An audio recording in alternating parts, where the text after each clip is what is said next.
കേരളത്തിൻ്റെ പഴയ കഥകളെടുത്ത് നോക്കിയാൽ ചില പേരുകളുണ്ട്, ചില സംഭവങ്ങളുണ്ട്. ചരിത്രമാണോ കെട്ടുകഥയാണോ എന്ന് നമുക്ക് പോലും സംശയം തോന്നിപ്പോകും. അങ്ങനെയുള്ള ഭയവും കൗതുകവും ഒരുപോലെ തോന്നിക്കുന്ന ഒരു പേരിലേക്കാണ് നമ്മളിന്ന് പോകുന്നത്.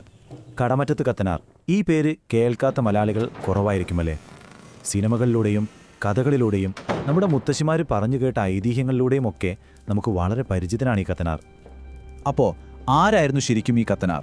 ദൈവവചനം പ്രസംഗിക്കുന്ന ഒരു സാധാരണ പുരോഹിതൻ മാത്രമായിരുന്നോ? അതോ നമ്മൾ ഈ കേൾക്കുന്ന കഥകളിലെ പോലെ അസാധാരണമായ കഴിവുകളുള്ള മന്ത്രവാദിയായിരുന്നോ? ഈ ഒരു ചോദ്യത്തിലാണ് കത്തനാർ എന്ന ഇതിഹാസത്തിന്റെ രഹസ്യം ഒളിഞ്ഞുകിടക്കുന്നത്.